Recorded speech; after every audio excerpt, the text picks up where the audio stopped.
Doordarshan Kerala story എന്ന വിദ്വേഷ cinema പ്രദർശിപ്പിക്കുന്നതിലുള്ള കടുത്ത അമർഷവും പ്രതിഷേധവും രേഖപ്പെടുത്താൻ വേണ്ടിയിട്ടാണ്. ദൂരദർശൻ വെറുപ്പിൻ്റെ ഫാക്ടറിയാകരുത്.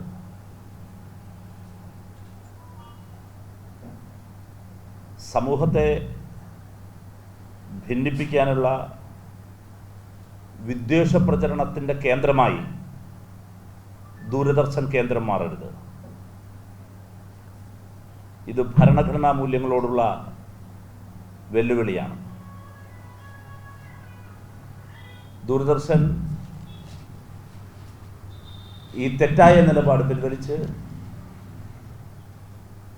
സിനിമ പ്രദർശിപ്പിക്കാനുള്ള തീരുമാനം നിർത്തിവെക്കണം എന്നാണ് DYFIക്ക് ആവശ്യപ്പെടാനുള്ളത്. കേരള സ്റ്റോറി മലയാളികൾ ബഹിഷ്കരിച്ച സിനിമയാണ്. തിയേറ്ററുകളിൽ പൊളിഞ്ഞു പാളീസായ സിനിമയാണ് ദൂരദർശൻ വഴി പ്രചരിപ്പിക്കാൻ ഇപ്പോൾ RSS പദ്ധതിയിടുന്നത്, ഗവൺമെൻറ് ശ്രമിക്കുന്നത്. മലയാളികളെ ഇപ്രകാരം തമ്മിലടിപ്പിക്കാൻ സാധിക്കില്ല എന്ന് BJPയെ വീണ്ടും വീണ്ടും ഓർമ്മിപ്പിക്കാനാണ് ഞങ്ങൾ ആഗ്രഹിക്കുന്നത്.